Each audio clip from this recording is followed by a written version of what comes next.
YouTube? Welcome back. It is past the prop time. We're coming at you guys. Week 11 already, man. We're already on week 11, over halfway done with the NFL season.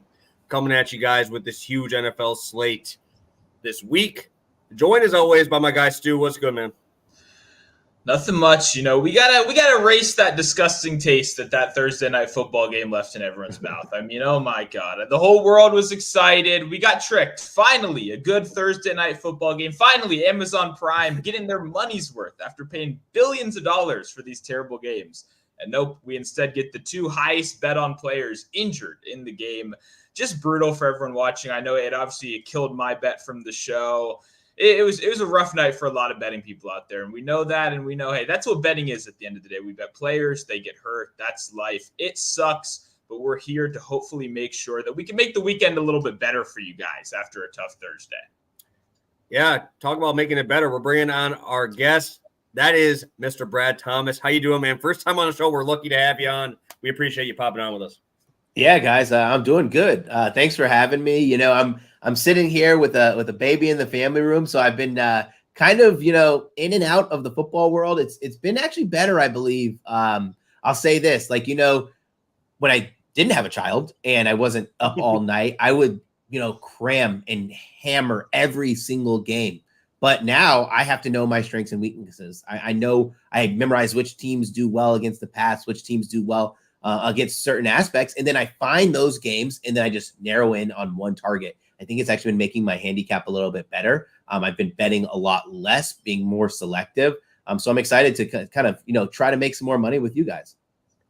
I love it. And we talk about that all the time, right? You find those teams, like you go to any sport, right? You can find those teams who can't stop the run. You find those teams who can't guard the three, right? You just find those little niche spots there where we can make some money. And we got a ton of games. We got a ton of games to talk about here. So we're excited to have you out here. Yeah, congrats to Papa V, man. Congrats on that. Hopefully you're getting at least 3 hours. You get 3 hours of sleep, or you just rolling through the night? I'm about 3 hours. The problem, she's in the phase now where she wakes herself up in the middle of the night and it's just straight screaming like every hour on the hour. So once we get past that, I think I'll be able to sleep a little bit more. Love it. I got a little bit of time before that yet. I think we got a little bit yet. But yeah, it's awesome. Congrats to you on that. But yeah, let's get into this slate, man. We got no 8:30 a.m. game, which is kind of nice because every single one of those I almost want to sleep in anyway, because they've been kind of crappy these last couple weeks. So Stu, I'll kick it over to you. Big screen game for week 11. We got a lot of games on that main slate if you're playing on Draftkings and or FanDuel for DFS. What's the game sticking out to you that you want to look at for your big screen game? Yeah, we always talk about that. There's good games and then there's fun games. For me, I think the big screen is going on a fun game this week. I like the Texans and the Cardinals to start us off at 1 o'clock. Kyler Murray back last week. I was watching that game pretty closely because I didn't know what to expect. It's been a while. I've been saying a lot of good things about Kyler Murray in this period where he's been gone, and I wanted to make sure that I was not going to look like an idiot. And so far, he's looked pretty good. The mobility is there, the fluidity, the creativity, everything we love about Kyler, making plays outside of the pocket, doing things on his own outside of structure. That all looked to be there to me. And then obviously, I don't need to tell you guys about the other side. Texans, one of the most exciting teams in football, rookie coach, first-year quarterback. It doesn't matter. These guys are getting it done anyway and putting up points on everybody. And guess what? Cardinals offense may be fun. The defense is not very good. It's still probably the worst defense in football. So to me, that's going to be a good game for your props, for your fantasy, and I think it's just going to be a good game to sit back and enjoy. Beautiful. Same question to you, Brad. What is that plasma screen game? That's what we call it on the show. What's caught touching your eye here? Big screen game for me. I'm going to go with Chargers at Packers. It's one of those games where you have to imagine that if you're a fan of football, you want to watch every Chargers game. It's not because of how great they are, right? But it's because they love playing in close games. And with it being at home for the Packers, I think Jordan Love's going to be able to pass the ball a little bit more, be under a little bit less pressure. It's going to be a fun back-to-back game. And if it's anything like that, Chargers-Lions game, then get your popcorn ready because that was an absolute fireworks show. You're speaking my language, dude. You're speaking my language. That's actually part of my one of my plays here today, talking about that game. I will be in attendance there. I will be in the boxes. I'll be up in the box seats. Got lucky this time to get some of those seats. First game of the season. 3-1 last year in the 4 I went to. So might be something to look at, guys. You're looking at when we talk about dogs. Just something to talk about, man. I show up. They've been playing better. So hopefully we can see something happen here. I think I'm going to go with like an actual real life good football game, and that's going to be Seattle Rams. I'm going to have a bet in that one as well. 1 point spread there. I am so happy for all my Cooper Kupp, Puka Nacua exposure in best ball to see Matthew Stafford hobbling into the game and finding his way to just chucking this ball around on Seattle. I'm hoping that's going to obviously be a part of one of my other plays here, but I really like that game. I think Seattle, you're starting to see Charbonnet take a little bit more of a step forward, Kenneth Walker take a step back. Another thing that we're exposed to in best ball, I know me and Stu have talked about that a lot, our best ball exposure on some of these young running backs. So hopefully it can continue there, and hopefully it'll be good for fantasy and game purposes here. 1 point spread was not what I was expecting when I looked and opened up the book. Yeah, no, I agree. And I mean, I don't know if that's necessarily, it depends on Stafford's health to me. That's the problem, because you could flick on that game and it could be awesome, and then Stafford exits after the first quarter and nothing. Like, he's a real tough guy, and he's a guy that's always played through injury historically, and it looks like that's what he's going to do here. I really don't want to see any more Brett Rippon, although, hey, I did read they signed Carson Wentz this week, right? I didn't see anyone talking about it, but hey, that would be really funny if we could see Carson Wentz at quarterback once again. So I'm hoping some way, somehow, that can happen in these next couple weeks. Yeah, we don't have to have a full segment on it, but we'll talk a little bit about some dogs. We've been hot on these dog picks, taking some underdogs here. We're obviously a prop show, but for some reason, first 3 weeks, we just decided to hit like 70-80% of dog picks. So we're just going to keep it going. And obviously swept last week on these picks for dogs. Stu, you've been probably one of the hottest guys on these underdog picks. What is the spread catching your eye here that you think we might be able to find some value in? Yeah, 9-1-1 so far on dog of the week picks so far this season, including some real ugly ones. I think looking at this week's slate, there's some more obvious picks. I think the Packers that you guys talked about earlier, I mean, just betting against the Chargers as favorite seems to be a cash cow. I'm not going to do that personally. I still don't fully believe in the Packers like you guys. I think they're probably a bottom tier team, but we can get into that a little bit later. Hey, no argument for me, man. I am not arguing with that. I was just trying to slip that in there just in case. I get a lot of shots over here in terms of Washington. For me, I'm going to go to a team that nobody really likes betting except me. I'm going to go to the Titans, a 7-point underdogs. I was waiting all week. It was 6.5, but now that we're firmly in 7 and pretty much, every major book I'm looking at, that's where I'm going to pull the trigger right here. I mean, we were sending some crazy stats in my Discord. Levis has been under pressure in like 50% of dropbacks so far. I mean, the fact that he's done what he's done with that awful offensive line is brutal. I mean, the pressure stats, he's 4th in quarterback hits in the league, and he started 3 weeks. We're in week 11 right now, right? That's insane. That's almost malpractice in a team perspective, right? That you've let the offensive line get to a point where it's that bad. But that being said, Levis is still doing a pretty good job. And when you look at the Jacksonville defense, very good against the run, pretty good against the pass. They're not a phenomenal pass rushing team. They don't get that much pressure on the quarterback, and that's kind of been their limiting factor on defense ever since they had that kind of like 2018, 2019 run, is they haven't been able to get pressure on the quarterback since. So for me, this does set up as one of those spots where Levis will have hopefully a little bit more time to throw. We now have Treylon Burks coming back, someone that I'm very high on. It's kind of rough when Chris Moore is running the second most routes on your team and Kyle Phillips is leading your team in receiving yards, even though I bet on him right now. I was rooting for it, but still having that, depth back in the wide receiver room, I think they keep this game close. I think Jacksonville's still a little bit overrated, and I'm a big Vrabel fan as a dog. I don't think you can go wrong taking Vrabel as a dog. Beautiful. Brad, you got a dog pick of the week for us. You got some spots that you like? I'm probably going to take the Jets at +7. They always play the Bills tough, and typically when the Bills cover, it's when they're 13-point favorites or more. That 7 is kind of telling. I don't love going off trends, but it's just something that happens with the Buffalo Bills. And let's talk about what's happening with the Buffalo Bills. Josh Allen continuously turning the ball over. They're banged up. They have some situations in their wide receiver core about, one guy's going to have their game, the other guy's not, but it's always the guy who's not having their game or getting the targets who's always causing this disruption. And the Jets defense is really good. Like, it's criminally good. Why I mean criminally good is because their offense is not keeping up with it. Like, they would be a surefire team if their offense was even middle of the road. But I do think they keep this close. This is probably going to be a field goal game for me. Yeah, Jets were my pick too. Obviously, I would like to take my Packers, but I can't. I won't be that guy. I won't be my own team. But yeah, I just can't trust this Bills team right now. You got a new offensive coordinator just coming in the middle of it, just in the middle of the year. 7 is such a big number, dude. Especially when I think you got to imagine Breece Hall should be getting 20 plus touches in this game against this Bills front 7. I think he's going to do fine on these guys. They always find a way to play them close, even when they're not even close in talent level, at least on the offensive end. Obviously, we talk about Zach Wilson on the show more than we probably should. Obviously, it's never really positive, but I think that they can keep it close. This defense is legit, man. I love watching these guys play. So I'll be on the Jets plus 7 as well. You got to imagine that's going to get under 7 here soon, right? I can't imagine it sits at the 7 for too long, just because of all the turmoil happening out in Buffalo right now. Yeah.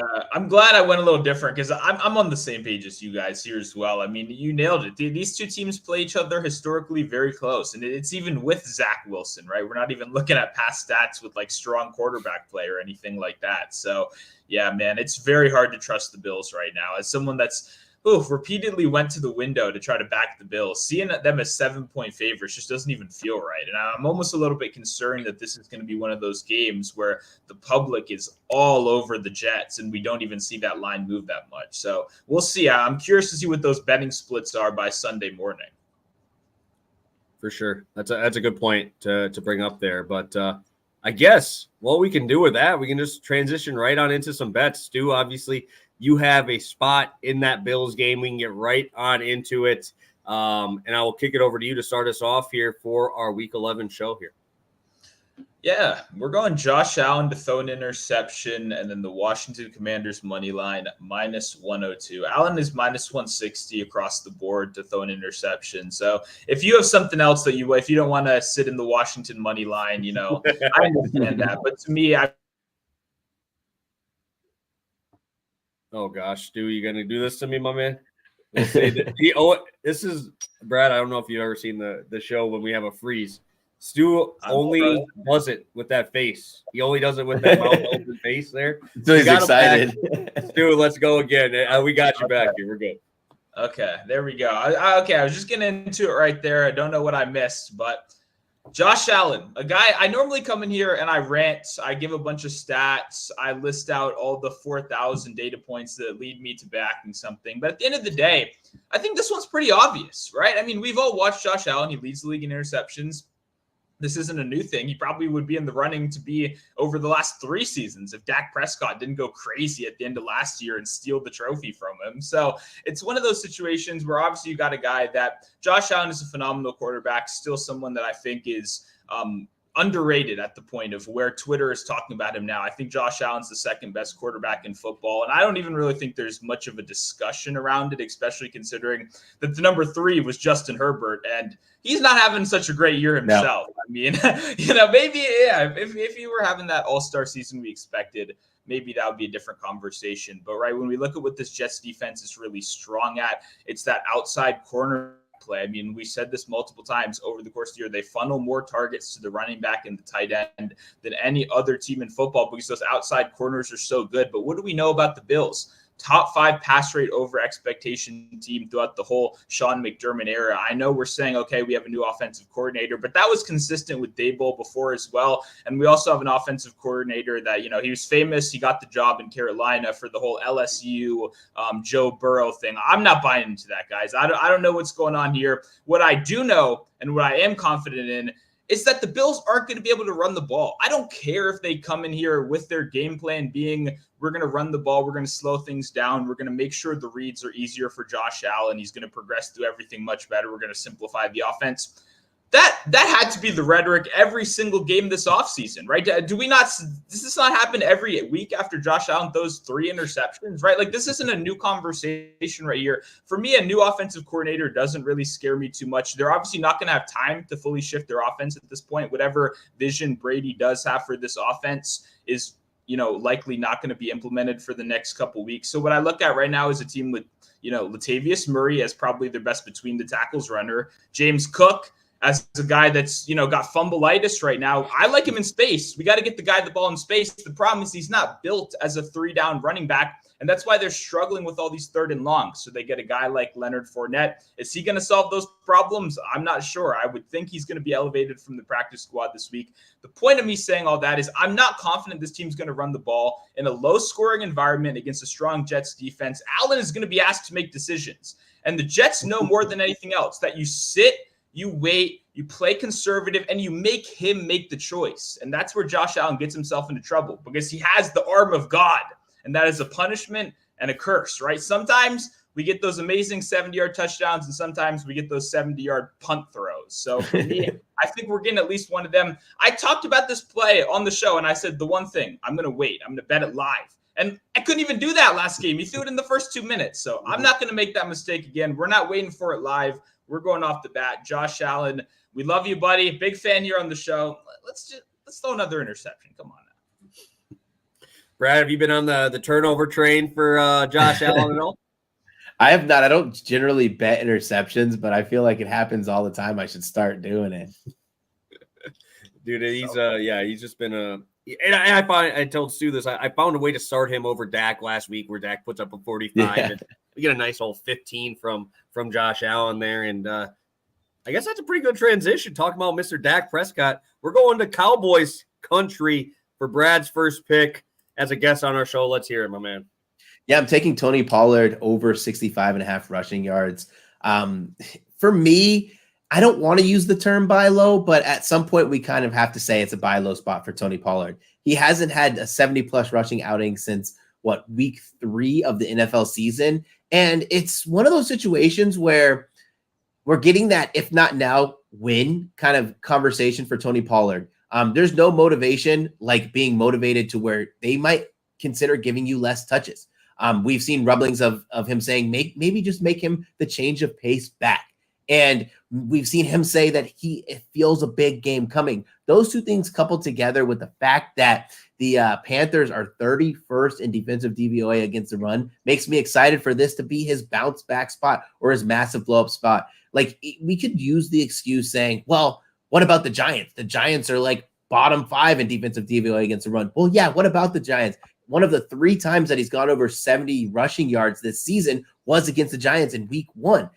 Yes, he didn't get it last week, but I do think this is another good spot, especially against a Panthers team who's allowing 131 rush yards per game. Tony Pollard's expected to blow one, and it's going to be coming sooner than later. I'd imagine that he probably won't get too much leash. Like, if he doesn't start being productive, if he's getting 15 carries and he's only running for 50 yards, after the next couple of weeks, they're going to start taking those carries away. You're going to start seeing them. They're going to be closer to the 12, maybe 11 carries per game. So this game, he's going to have a little bit of sense of urgency, and it's a great spot for him to do it.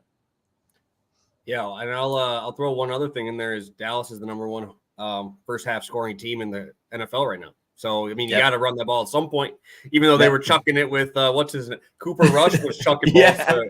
I was like, interception made me so mad. Dude, I was sitting there. I'm like, I had CeeDee Lamb in fantasy. I'm like, okay, he's done, right? He's getting pulled. I'm like, dude, nice game. 38 points. I'm like, I'm happy.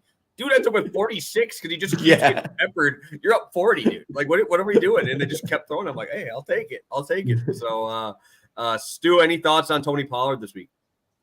Yeah, no, you kind of nailed it. This feels like the perfect time to buy, right? I mean, this is a guy that, like you said, he's not playing for fantasy managers on Twitter. He's playing for his role on a potential Super Bowl team, right? This is a team that, like you said, it's kind of do or die right now. We're going into the point where we're making our final decisions on what our roster is going to look like for this playoff push. And if Tony Pollard doesn't play like how they expected him to play, then, like you said, the touches are slowly going to diminish. And it's kind of funny. Rico Dowdle looking like the Tony Pollard of last season. I mean, I think this is a good lesson in general in the future too, to maybe respect a guy's skill set a little bit more than we do. I think we see role players no matter what the sport is, and we see them excel as a role player, and then we instantly go, oh, this guy's a star. But hey, maybe not every guy's a star. I don't know if Tony Pollard's a star or not. What I do know is the opportunity is going to be there. The matchup is amazing. Oh my God, we go into the well every week. Like you said, you find those teams, and the Panthers truly are one of those teams that you can just run the ball down.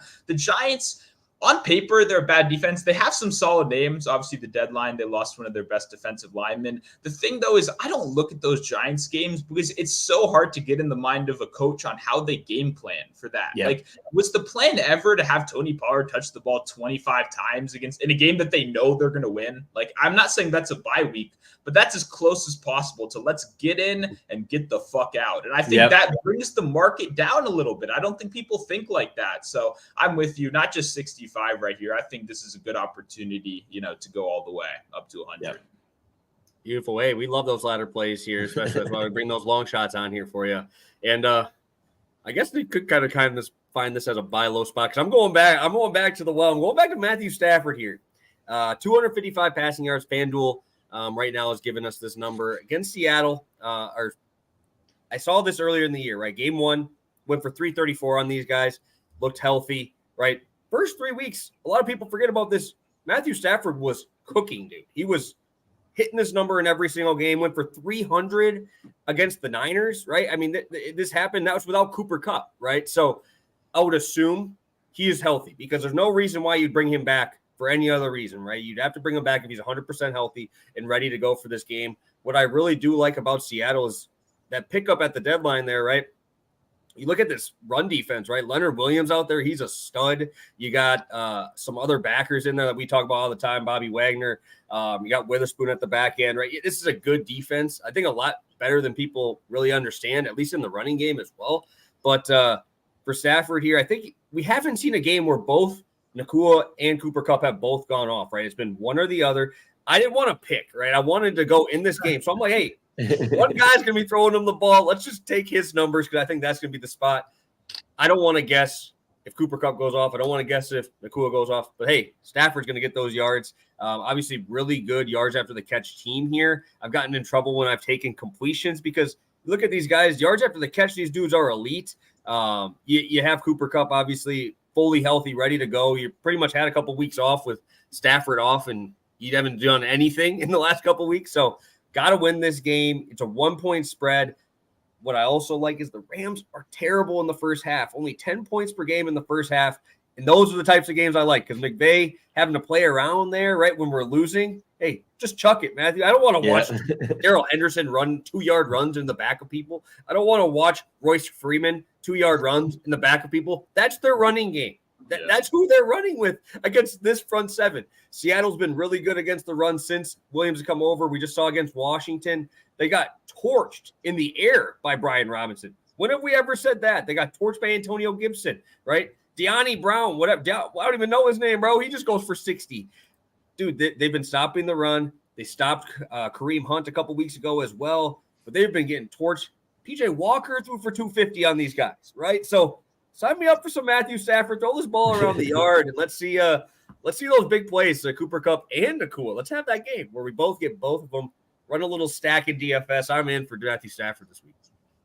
Yeah, for me, I think the whole thing could have just been PJ Walker. I almost say Tucker every time. God damn, I'm so glad this guy isn't starting anymore.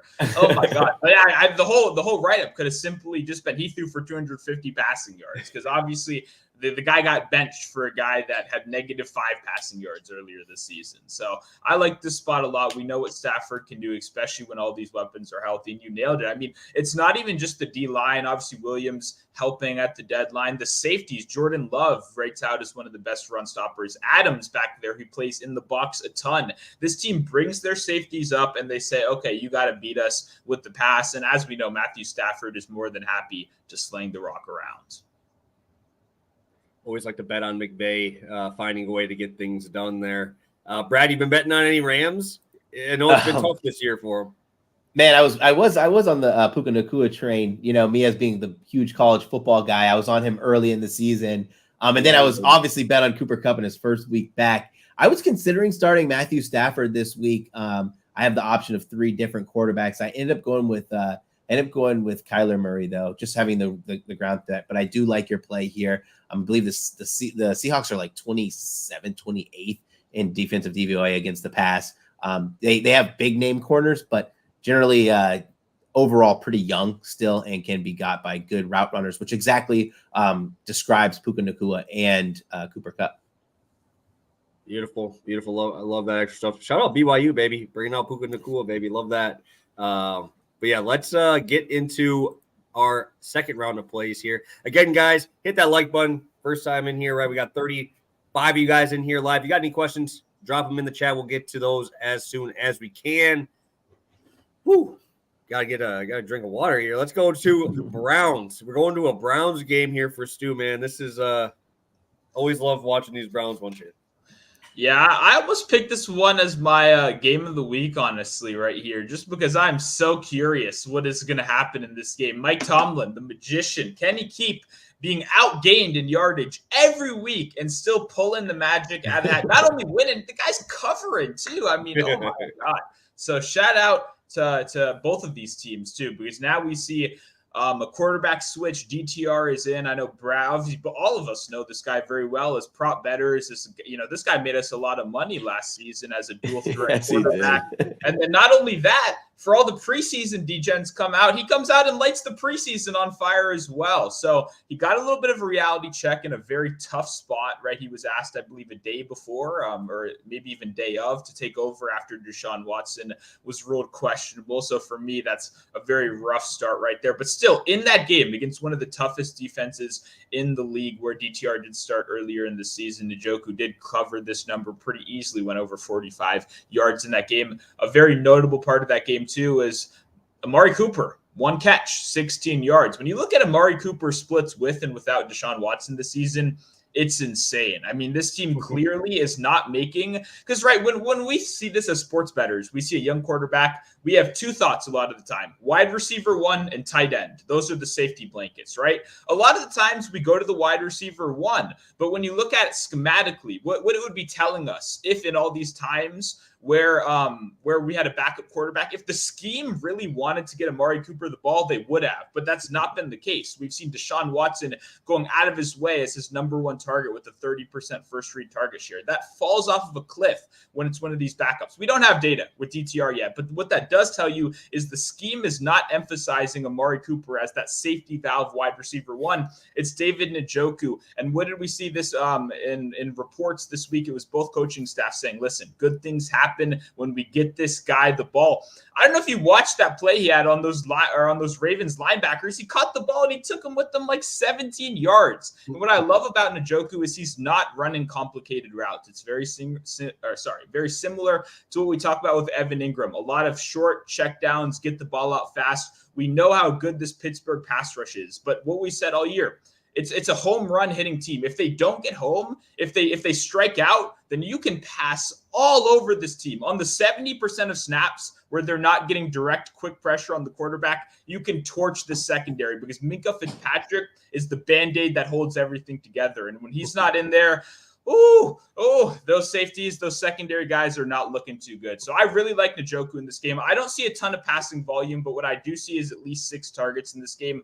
I love the yak ability right here. I don't have any confidence. Have you guys seen the linebacker core for Pittsburgh? I mean, the guys they started the season with weren't looking too good. Cole Holcomb goes down. They lost the backup last week, Quan Alexander as well. They're down to 3rd-string linebackers as well. None of these guys are covering Njoku. I know it's scary to bet on a backup quarterback, anyone passing yards, but he covered this in a tougher matchup earlier this season. We now have a good matchup right here. I think sneakily he might sky over this number. DTR, baby. I know we watched him a lot in college too as well. College up there in UCLA. So David Njoku, yeah, dude, I need those yards after the catch are going to be huge. When is the last time you've seen a spread and or a total like this, bro? Did you see the total in this game? What is it right now? It's like 30. Is it at 38? Did it get? It's down to 33. So it opened at 38, got to 36, went down to 33. So that's an Iowa total. We're in Iowa. That's an Iowa total right here. Oh boy, 33. I saw that this morning. I'm like, that can't be right? I mean, I've seen that in college football. A couple Badger games have been like that, but holy moly. In an NFL game, 36 is usually like the bottom you see. I was going to say. 33 this week. But hey, maybe we can still get Njoku to get there and stay under that total, because I'm sure people still hammering it. It's down 5 points already. Jesus. Yeah, I like the Njoku pick because you know what they say. It's cliche, but a young quarterback's best friend is the tight end. Mm-hmm. Oh yeah, and I mean some of these tight ends are running down the field, right? And running hard routes. That's not what we're doing here. He is running a quick chip, 3 yards, turn around, pass me the ball, and hey, guess what? DTR is gonna need it. When you look up and when you see TJ Watt, he might get you the first couple times. After that, you're gonna learn your lesson, and we're gonna see a lot of checkdowns in this one. Beautiful. Talking about number one options there. We go into one of my favorite receivers in the NFL. I love to see you're on this guy, Brad. Let's see that Sun guy. Let's talk about him. Yeah, man. Amon-Ra St. Brown. I'm taking him over 84.5 receiving yards. I'm obviously going to take him 150 plus, but that's for another day. Amon-Ra is not only a beast, right? But he's playing in a dome, which you obviously love even more, and playing against a Bears team who cannot cover anybody if you paid them. Amon-Ra so far, 4 straight games of 100 plus. His ADOT is massive. He's averaging 12.63 yards per reception. You know, what's funny too is if you were to say, hey, Brad, should I take yards or should I take receptions? I don't care if you take either because both are probably going to cash. He is the primary pass catcher. We do see Sam Laporta get kind of mixed in there, but when they're not going to Sam Laporta, they're going to Amon-Ra St. Brown. They're looking his way and they're looking for him deep. And what's great, Yak Monster too. We want guys who have the ability to stretch the field, but also break it deep with their legs if they catch a nice one, which means at any time he could take it to the house. You can take him for a touchdown too. I think he scored in last 4 games, 5 touchdowns in 4 games, something like that. It's a ridiculous number. I'm a huge Amon-Ra St. Brown fan because I don't know if anybody knows, but the story about them adding Saint to their last name just because they thought it'd be more prolific for them to get better opportunities in life. It's a great story, great football player. Yeah, you know, I'm a huge Amon-Ra fan. Obviously, bet him way too much. And this, what's really nice is the touchdown regression, right? Towards being positive, right? Positive regression. Last year, he couldn't catch any touchdowns. Now he's getting peppered in the red zone, doing a phenomenal job. Obviously, yards after the catch. I know Stu had his receptions last week. I think I bet on Amon-Ra the first 4 weeks of the season. This dude is just an absolute wagon for us. So I love that you're jumping on that train too. I love to see that pass the prop betting on him again. Yeah, and I had, like I said, receptions my biggest play of the week. I had the same thing. People were asking me, receptions, yards, what do you think? It's like, I see this guy going 10 for 100. So you can't go wrong right here. And then I'm sitting there with 6.5 receptions. The guy's got like 4 catches for 130 yards. I'm like, oh boy, I hope I didn't mess up right here. But no, you killed it. They get him the ball. It's surprisingly down the field now. Before early on, a lot of checkdowns. But honestly, I think you got to give a lot of credit to Ben Johnson, best offensive coordinator in the league. Or if he's not the best, he's going to be a head coach next year. If that's not a name you're not familiar with already, you're going to be very soon. So love this spot. I mean, you really can't go wrong betting on Amon-Ra St. Brown. So freaking consistent, a phenomenal matchup. Like you said, Dome. He remembers every wide receiver, you know, that's drafted before him. This is a guy that messes around. You want a guy that's going out there and he's playing for your coin, and Amon-Ra does that. So love the spot right here. Yeah, it also helps, dude. This running game is so damn good. That play action, he just comes across the field, 15 yards down the field, all those backers move up. It's just free, dude. It's like that you have to come up and give another guy because his offensive line is so damn good. Tough. If a team in the NFC is going to win, I want it from the NFC North, obviously, as a Packer fan. So Lions keep doing their thing. This is the year the Packers fall off, so I'm happy to see an NFC North team still showing out there. And talk about showing out, baby. Whole pack of Badgers, Russell Wilson. Sign me up for Broncos country, baby. I'm going Javonte Williams over 88.5 rushing plus receiving yards. I know at the beginning of the year, biggest thing we talked about was just the health for Javonte Williams. What has happened since this man has been healthy? They've won 3 straight games, right? You're beating the Chiefs. You're beating the Bills. Right? Those are big name teams. Obviously, I'm not going to talk about the Packers. They beat the Packers, but who cares about them? They were going to beat them anyway, right?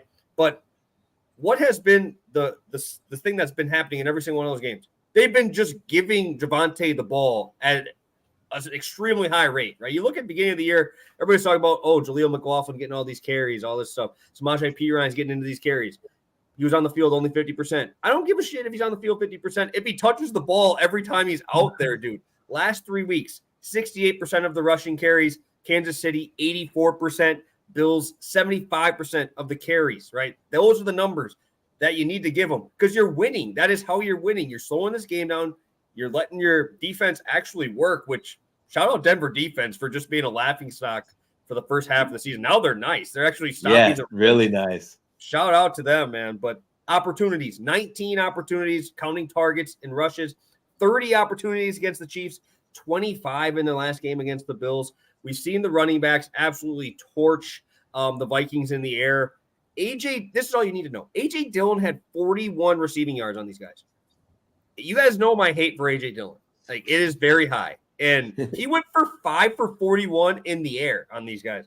We saw Kamara last week, 7 for 33.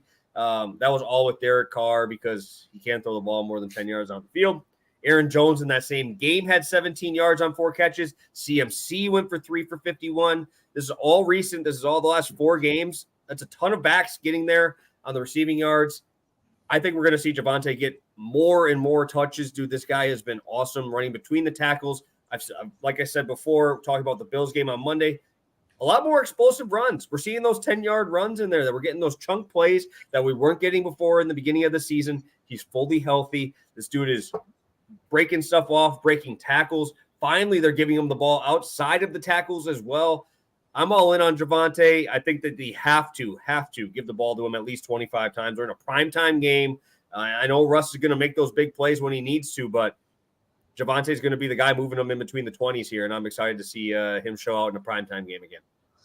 Yeah, I like the rushing plus receiving too. We know he can do it in both ways. You know, Samaje Perine does have that kind of 2-minute drill. We're down behind late in the game, check down roll. But as we've seen, the big thing for me, at least McLaughlin, it's kind of faded away a little bit, right? He was rising. But now that Javonte's back, now that he's healthy, we're clearly seeing kind of more of a 2-back rotation. And like you said, when he's out there, he's an absolute killer. We love Javonte here. The broken tackle metrics were phenomenal in college. They were phenomenal pre-injury, and we're finally starting to see them get back to where they were before. This guy, talent-wise, profiles to me as one of the better running backs in football. I hope we keep seeing the volume because all those matchups you said, they weren't good matchups. Those are all teams that they were 7-point underdogs to. They were expected to lose, and they still managed to get him the ball and integrate him into this offense. This should actually be a closer game.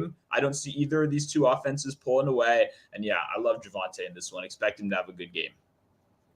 Yeah, I'm on board here as well. I like Javonte Williams a lot. Listen, 15, 27, 21 carries in his last 3 games. Wait till carries come out there because they're probably going to list them, I'd imagine, probably at 14.5. Go ahead and smash that over. Also, if you want a little bit more action, take the Broncos to make the playoffs at plus 550. You said it already. The Broncos have beat 2 of the better teams, or at least 2 of the more respected teams in the NFL. I think the price should be closer to plus 250. I know they only have 4 wins on the season, but that's something they can build on. They have their identity. You know, at the beginning of the season, they were trying to work out their identity, trying to work out health.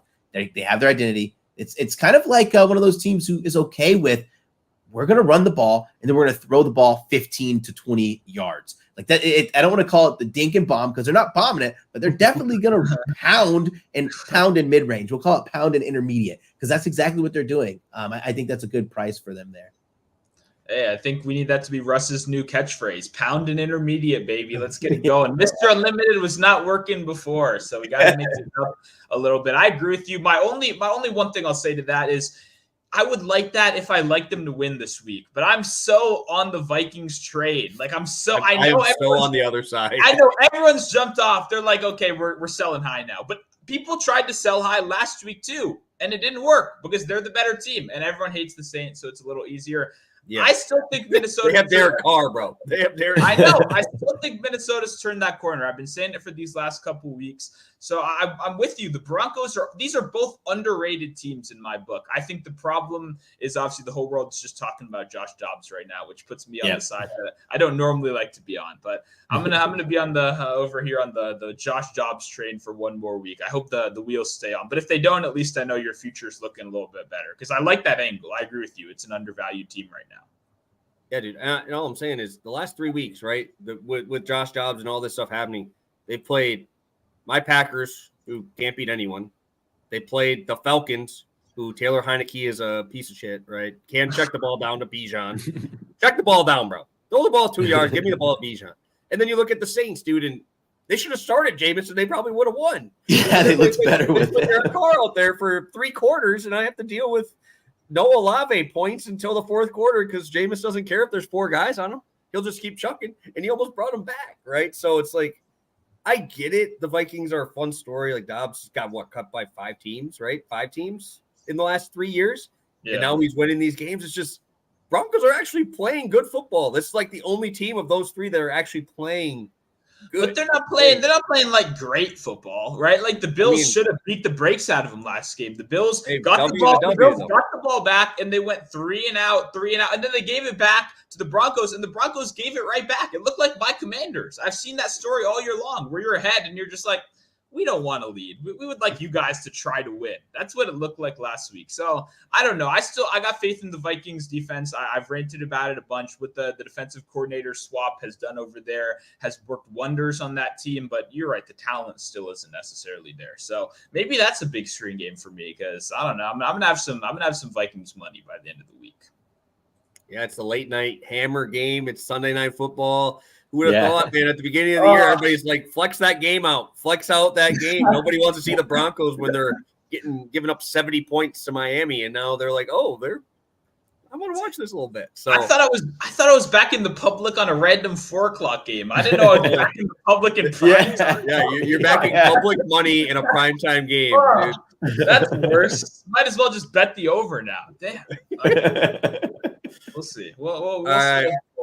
We got a couple questions here in the chat. We're going to get to those guys, and then we'll do our recap, get to some long shots, and get you guys on your way. We got some pretty good plus money on these long shots this week.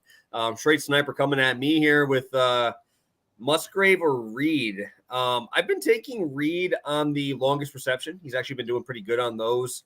I also like him in touchdowns, man. He's been catching touchdowns. I always like Musgrave for receptions. I think this is the game that you kind of get there. And I'm going to talk about this for my long shot. This will be a part of my long shot stuff. So stay tuned for that. It's going to be bet on my Packers. I don't do it very often. I unless it's an AJ Dillon under, I rarely bet on the Packers, right? I try to stay away from my home team because I am extremely biased in there. So DM Punk talking about Sun God, obviously be one of the guys of the show here, is following for the next iteration of quarterback called receiver or obscenely ripped muscular or wide out. Hey, as long as DK Metcalf's in there, man, DK Metcalf, you got to have him in there. Imagine if they did just get all the most jacked wide receivers in football. That would be pretty dope. You get AJ Brown in there. And then it would be funny, too, if they included some other guys like Mac Hollins. You know, like he's jacked. No one really cares. But like, it would be great if he was in the show next to AJ Brown, because then I would be like, what the fuck does Mac Hollins do in an off week? You know, I know AJ Brown's, I can't even talk right now. Private jet, courtside Lakers game. What the fuck does Mac Hollins do? So that's an idea the Netflix producers are watching right now. Aiden bringing up our last thing in here. You think trading Pacheco and D-Hop for Ramondre and Evans is good? What do you think about D-Hop? Obviously, Stu, you talked about the Titans a little bit there. Brad, what do you think? Which side would you be trading away D-Hop and Pacheco here to get Evans and Ramondre? Yeah, I would. It's still going to be Ramondre's team, and Evans is looking great. I thought it was pretty funny. People were fading Evans over 850 yards in the season. Man's had 1,000-yard season every single year. That absolutely hammered that. People called me a homer. I said, no, as long as he stays healthy, he's getting the ball. Baker Mayfield's been throwing the ball down the field too. And I also like it because the Bucks last year were one of the worst offensive lines. Also, it helps when you have a more mobile quarterback, not calling Baker Mayfield by any means a running quarterback, but more mobile than the statue of Tom Brady. The Bucks are bottom 5 in sacks allowed per game, which means more time for him to throw to Evans. And why that's important is because the Bucks won't be winning games, so they'll be playing from behind and throwing the ball.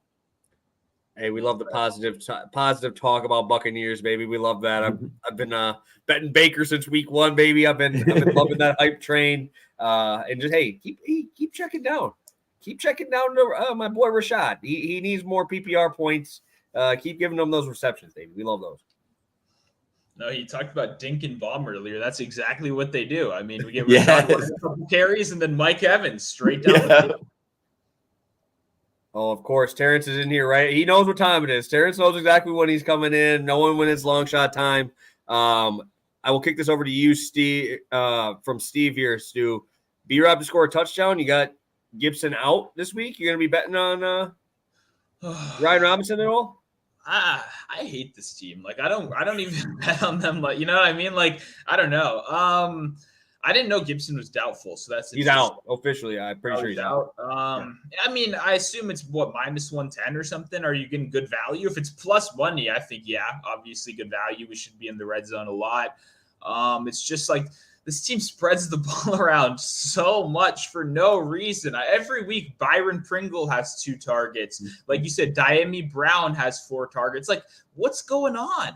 We have Terry McLaurin over there. We've got real wide receivers. Jahan Dotson had a breakout last year, and we're throwing Byron fucking Pringle the ball. So, yeah, obviously he should score against the Giants, but I'm going to be worried that there's going to be 2 Diami Brown 40-yard bombs randomly. Because also, if you guys haven't watched, Eric Bieniemy does not like to run the ball. He does not care if it's Patrick Mahomes or Sam Howell. They're chucking the ball. So they're going to be in the red zone. You can expect opportunities, but I wouldn't want to play this at like the -130s, those kind of rough odds that you see some of these guys get into. But plus money, then I definitely think it's reasonable.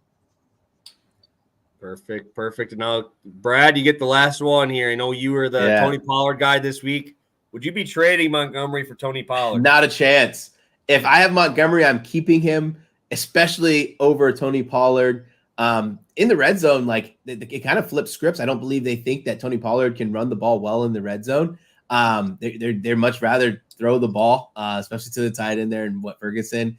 You have CeeDee Lamb, but in the red zone for the Lions, there's no competition in that running back room. Like Jahmyr Gibbs is not getting red zone carries, and Montgomery's been a beast. Like he had the health scare, but he's back from it and he's still great. Yeah, I'm mad. I have 0 shares of Montgomery. Also, really good tidbit I want to drop right here. I was going to drop in a second anyway, but for my long shot, last week Gibbs scored. Montgomery checked himself out on that play so that Gibbs could score that touchdown. He said it on the Amon-Ra St. Brown podcast this weekend. That wasn't – he was going to score that touchdown. Yeah. That wasn't even the plan. So all the Gibbs fantasy owners, it's our time. We finally got it. No, that was generosity right there, and I don't think we see that against his old team right here. So I agree with you. I love David Montgomery. Dude, I'm nervous to see what that stat line is going to be for David Montgomery this week. Because they just let him go, bro. They're just like, hey, we're fine with you leaving. You didn't do much for us, right? We're going to trust in Khalil Herbert. Yeah. All right, dude. David Montgomery was a Packer killer, bro. I've watched that so many times. This dude's going to run so hard. Dude, he's going to just truck so many dudes. I wish broken tackles was a prop, bro. I would be taking that to the bank on David Montgomery here. Let's get our recap going. We got 35 of you guys in here live still. Get our recap. Let's get our long shots out for you guys. That's what you came for. You want to hit those big parlays. You want to hit those long ones. Let's give them here. We'll start out with you, Stu, recapping your 2 spots, then we'll get Brad's. Sounds good. We got David Njoku over 30.5 receiving yards, -110 over on FanDuel Sportsbook. Also, you can get 29.5 if you're not, limited on Bet Rivers as well. Allen, interception, Washington money line, -102. This is the same price on every single book right here. Beautiful. Now let's get Brad's here. Yeah, so I went with Tony Pollard over 65.5 rushing yards, -120. It's over on Points Bet. And I went with Amon-Ra St. Brown over 85.5 receiving yards. That's widely available. So pretty much any book you shop on, you'll be able to find that. Beautiful. I'm going to Mr. Brittle here. Just make it through the game, my friend. Stafford over 255.5 passing yards, -110. I'm going to roll with my guy, Javonte. Tar Heel, baby. Let's go. Javonte Williams over 88.5 rushing plus receiving yards here against Minnesota in prime time Sunday Night Football. It's that time, guys. It's long shot time. Stu, I'm just going to let you do yours first because we are literally just talking about this guy. I'm going to let you take it away here on a guy we just talked about. Yep. No. So last week we cashed the David Montgomery and the Ferguson parlay as our touchdown of the week. Didn't really victory lap that enough. So Good job, me. Thank you very much. We're going right back to David Montgomery for the exact reason I just said. He still got the touchdown in that game, even on that first one that we looked at. He subbed himself out. He was still the scripted player for that snap right there. He is absolutely the goal line back on one of the best, if not even the best regular season offense in football. These Lions are doing it no matter who they're going against, right? And obviously we have a great revenge matchup right here, a Bears defense that we know you can run on, especially when you get into the red zone right here. Like you said, this guy runs hard. This is a revenge game. It's his former team. You know they're going to want to let him get those touchdowns. I see Terrence mentioning that 370 for 2 touchdowns. Hey, I remember I had that play earlier this season. He had one in the first quarter, and freaking Craig Reynolds got one there, blowing the other team out so bad. So if we can just not get that same game script, if the Bears can keep it any closer, then I'm with you. I'm going to have to put that one in as well. I love Ferguson. I ran him at plus 230 on FanDuel once again because that's my guy. Red zone targets galore. He has more red zone targets than Travis Kelce and Mark Andrews. What are we doing here, guys? 230? FanDuel, come on. But I had to build this on a different sports book, so I wanted to keep them a little bit separate. Just know the Jake Ferguson train has not left the station, baby. We're still riding. What we are doing right here, we're betting on Kyler Murray. Because for me, I've been on Kyler Murray rushing touchdown a ton. I mean, since back when I can first remember this guy coming into the league. Great scrambler, one of the best scramblers. I mean, the designed run opportunities aren't there for him as much, but what he's able to do extending these plays is so awesome. We saw it last week. Like I said, I was really looking for that creativity. Are we fully at game speed? Can we make decisions at game speed? To me, it looked completely there. He looked like the same Kyler I remember. So then when I look at the odds, the Kyler I remember should be anywhere from 120 to 190 to score a touchdown, depending on the matchup. Here, we get him at 240, 250. To me, that's just simply a good time to buy. I don't think the market has adjusted for the fact that Kyler Murray still looks like Kyler Murray. And like I mentioned earlier, these are two great offenses with some weaknesses on defense, especially on the Cardinals side. So we know the Cardinals are going to have to give up points. They're going to have to score in return right here. Definitely love both these guys to get in the end zone. 590 is a very good price right here. And I'm playing Monty solo. I never play plus 100 touchdowns ever solo for official plays or anything like that, but it will be on Twitter in these next couple days because, man, it's just too good to be true against his former team at plus money. This was minus 180 earlier in the season. What are we doing here? What are the books looking at? His rushing props are in the mid-40s. I get we're going to blow these guys out. I get we're coming back from injury, but come on, man. This is not a 50-50 timeshare. This is still his team, and he's going to crush today. Love it. Stu, I love that you're hyping up my boy Jake Ferguson from Wisconsin, baby. I love that. Let's go. Bringing in them Badgers, even though they suck this year. But as besides the point, Brad, we're at the same game, man. I like to see that. You're a little shot here. Yeah, I'm going with Quentin Johnson, 60 plus receiving yards, plus 280. I'm not going to lie. I'm going to take 70 yards at plus 400 as well. The 70 yards doesn't fall inside my parameters, but listen, 10 more yards for an extra $1.20. Yeah, I'm going to take it. Packers right now allowing 60, a little above 60 yards per game to wide receivers too. And then as we look at Quentin Johnson, as someone who had him in the futures market, he is doing exactly what I thought would happen. When I talked about him in the futures market at the beginning of the season, I thought either Keenan Williams or Michael Williams would go down, and he'd have to work himself into this team.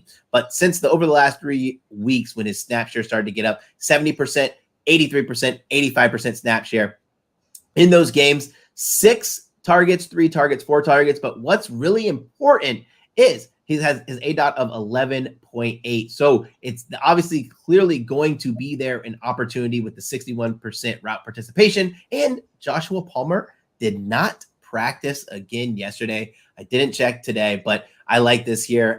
You can play his base for 33, but why would we do that? This is long shots. This is not minus 110s. So give me Quentin Johnson, 60 plus receiving yards against the Packers. Hey, it's going to happen, man. I'm going to be there. This game is going to be a shootout. I'm telling you right now, this will be a shootout game. And it's going to be fast. I bet you this first drive, there will be a 30-yard catch on the field. And we're talking about a guy in Keenan Allen who isn't practicing. Right? That shoulder is disgusting, bro. You saw it on those interviews. People were showing you what that looked like. He got smoked in that last game, walked off the sideline, still ended up coming back in. Dude's tough. But he's not practicing at all. So it's like, maybe we see that those routes that are, upper 90s, mid 90s. Now you're going to see those maybe down in the 80s. Maybe we see Quentin as a number one option on a couple of these routes. And still no news on Jair yet. So haven't been getting pressure on anyone. So it's like, dude, chuck it up to the big guy, man. What you doing? Just chuck it up there, buddy. Yeah, and if he could catch, you probably would have had, this a couple weeks already, right? It's just about getting your hands on the football. Like, the opportunity is going to be there. You mentioned it, Keenan Allen, obviously, even when he is converting a lot. This Packers defense with the heavy zone usage is going to look to keep those completions as short as possible, and that's going to open up some opportunities down the field. It's just which one of these guys can actually take advantage. Is it going to be a guy like Jalen Guyton, who's kind of been that speedster on this team for these last couple of years, but hasn't really shown anything? Like, there's no competition, right? You mentioned it with Joshua Palmer. If he doesn't play in this one, then really Quentin Johnson's going to have all the opportunity in the world. And PPS kind of nailed it. The Packers have been playing in a lot of shootouts recently, right? The defense hasn't really been there so far. And what do we know about the other side? The Chargers cannot stop a fly, man. Oh my God. I think they allowed the highest success rate of any team in football last week. So that tells you what kind of defense you're going against right here. And what do we know about the Packers? They got skill position guys, good offensive line, good skill position. They can give you their side of the shootout. The more we talk about it, the more I'm liking it right here. Like I said, just got to hope, get those hands on the football, buddy. Let's get him 4-yard dump downs and just let him run. I think that's what would be best suited for this right here. Let's go to my long shot, baby. I'm going Jordan Love. We're going Jordan Love here. 275. It's crazy. They're giving me 320 on this. We just saw Jared Goff pop off on these. There was no one within 10 yards of any receiver last week in that Chargers game. They were getting torched by literally everyone, dude. Laporta didn't even get a catch. I swear to God, he didn't even catch a ball for 3 quarters because everybody else was wide open. So why would I just dump it down when I have a guy 20 yards downfield? Jordan Love absolutely loves chucking that ball downfield. He'll throw it downfield. The offensive line has been a little bit better. I'm not going to say they're great, but better than what they were at the beginning of the year. Jordan Love's making a little bit better decisions. But what I like, the Packers are probably the worst first half team of all time. This is the worst first half team ever. They're the second lowest points per game in the first half. Only team worse is a team that doesn't even have a quarterback in the New York Giants. They don't even have a starting quarterback. That's who we're competing with at the bottom of the barrel. Guess who's top 3 in scoring in the first half? The Chargers. They're going to bum rush us right away. But guess what? Jordan Love always finds a way in that second half. They always find a way. And I'm like, why can't you do this the whole game? But here, you're playing a defense that doesn't even do anything, right? You just have to make sure those edge rushers don't get there. And guess what? We're going to send that ball downfield. Jaden Reed's been fantastic after the catch. I don't even care if Christian Watson plays, because if he plays, it's only 3 snaps anyway. Give that ball out there, Romeo Doubs. Sign me up. Luke Musgrave has been phenomenal after the catch, dude. I was trying to play his reception number, and he was just going for 40. He's getting 30, 40-yard catches here. He just hit this last week against a so much better defense in Pittsburgh. They will throw the ball 40-plus times. I will be playing his pass attempts. I will be playing his normal yards. Jordan Love is going to pop off this week. I don't care. I don't want to see A.J. Dillon run again. I don't want to see that at all. Let's see some dump-offs to Aaron Jones. Get this man in space. I understand they could run the ball on these guys. But like I said, they suck so bad in the first half. You got to abandon the run at some point, Matt. Figure your shit out, man. It's not looking good. This is a game you got to boost some stats and get Jordan Love that first 300 game of his career. 630 for that. Definitely found my eye there as well. I'll be playing both of those. I know I'm a homer. You see it right here. I'm a homer. But this is the game, man. First game of the season, I'm going to be there. So I will – he gets that 300 yards. You're going to see me bare-chested going like this because we're about to catch a 630. Hey, I'm looking forward to it. Hopefully we get a quick TV shot. Maybe you'll be that fired up. The cameraman will find you right there because, hey, those guys are good at their jobs out there. I like it. Anytime you can get like an NFL quarterback to get a reasonable passing number at like the 300s is always going to sound good to me because 375 is not asking anything crazy. And that's what I like about betting these long shots is you want to get somewhat realistic outcomes at good prices. And 320 is a good price. Like you said, the 600 for 300 passing yards is a good price, especially when you look at the defense they're matching up against right here. definitely telling you on the spot. I do have one question because I was looking at this very close. It's for both of you, actually, because maybe I don't want to hear the Packer talk right here.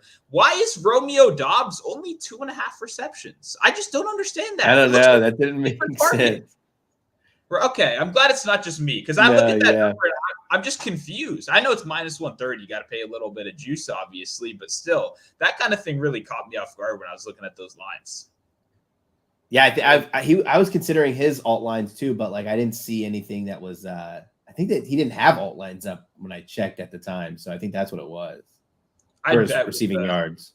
Yeah, with the Watson news, I would bet that's possible.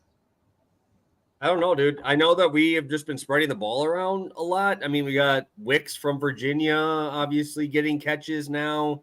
Musgrave, like I said, has been phenomenal here. But, dude, there's 40 pass attempts here. I understand his completion rate is absolutely dog. But still, I mean, there's going to be a lot of opportunities here to chuck this ball around here on a defense that's not going to guard anybody. So maybe when I see the Packers actually score more than 7 points in the first half, that would be exciting. That'd be nice. Well, I mean, the Chargers play more cover 2 than anyone else in the league because their defense sucks. So we've got to bring those safeties back, limit big plays as much as possible. There's going to be room over the middle all day. So whether it's the Musgraves of the world, the Reeds, the Dobbs, it's kind of like what you said. Why pick one when you can just go back to the quarterback? So definitely going to be tailing both of those looks. Little same game parlay. I see Terrence put it all together for us right there. Always. Montgomery, Murray both to score a touchdown. Johnson 60 receiving yards. Love 275. That's 71-13 over on FanDuel right now. Hey man, throwing a little Ferguson touchdown and you'll be up in space by the end of this game. I like it. Who's trying to win a lottery this weekend, baby? Hey man, like I said, I've spent $10 on worse, bro. I'm bringing home 700. Maybe I spent hundreds of dollars on worse. I've probably spent thousands of dollars on worse, especially not even real life purchases, just betting on players. So at the end of the day, love these combinations right here. Love the analysis. Worth a couple bucks. All righty. Well, that's all we got here, guys. That's what we got for you guys today. Again, if you want to see the recap of the full show, make sure you take a look about 8 minutes back. Get those in. Exactly, man. Exactly. You don't need that coffee. You can have one. I'll let you have one. But guess what? Those coffees like $6. Throw those $6 on this, right? You don't need to spend that second $6. Just buy the one. You don't need that second one. So, Stu, what do you got for the people before we head out of here today? Yeah, nothing much. I mean, obviously, good show. Definitely love the plays today. If you enjoyed the video, make sure to leave a like. They definitely matter more than you guys know. Good show today. Hopefully we bounce back from that rough weekend. I want to shout out Brad. Make sure you guys follow him. Obviously, this is a guy that both me and PPS have, interacted with. We've been on shows together for a while. It's very good to get you on Past the Prop, man. You're one of the best in the business. I was just on your show a couple weeks ago. It was a ton of fun. You guys want to be following over on Twitter, right? Because like we say, that we want to be steering you guys to more people that we think, look at it kind of like we do over here. And Brad, not only over in the NFL, but man, college football. These guys put on the best college football show in the business. Appreciate that. Me and PPS love college football. So we're always looking for more people to, branch out. There's not much. It's your NBC show is like the standard right now. So you guys, Vaughn is a big friend of the show as well. He's over there as well. Fantastic college football. If you have props, if you have college football props, it's a blessing. And I know you might not even know that because only 6, 7, whatever states have it.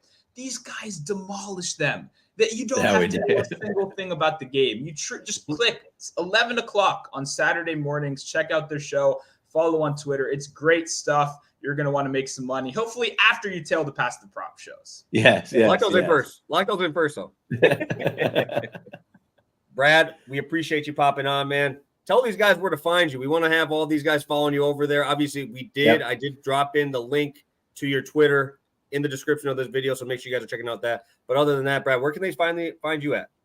Yeah, so I make sure all of my plays are on Twitter at Mr. Brad Thomas. I do a few exclusive plays on my Gold Boys channel, goldboys.com. But first and foremost, what keeps the lights on, please just visit NBCsports.com. My articles are there. My videos are there. They keep the lights on. They are the big papa of my betting capacity. So I thank you guys for allowing me to give some shout outs there.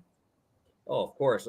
We, like I said, I know our guy, John Legeza, he's one of the guys that kind of does this too. You want to bring those people all to the same spots where we're looking at, right? We're not going out looking at guys throwing like crazy lotteries, right? But they're telling you full analysis, telling you what you want, all that. The lotteries are just going on top of them. Those ladders that we get to talk about, those are what we like to hear. Full analysis is tough to do. It's tough to find here, right? It's tough to find guys in the space that really do it really well. And we're happy to share whatever we got here with you. We want to have you on again. Hopefully we'll be able to bring you on for some NBA if the baby lets you stay awake for those late West Coast games, right? Appreciate it, guys. Yeah, well, thank you guys so much. Week 11 props in the books here. Hit that like button on your way out, and make sure you go hit that subscribe button over on Brad's Twitter. We're going to get ready to go, baby. It's going to be a fun week. Hopefully coming back on Monday with a sweep. And we finally have a good primetime game. Hopefully we can get them to all stay healthy. Shout out, please. Patrick, stay healthy. Jalen, stay healthy. Let's have a fun one on Monday. Thank you guys so much for tuning in. Hit that like button on the way out, and we'll see you on Monday for another round of Pass the Prop.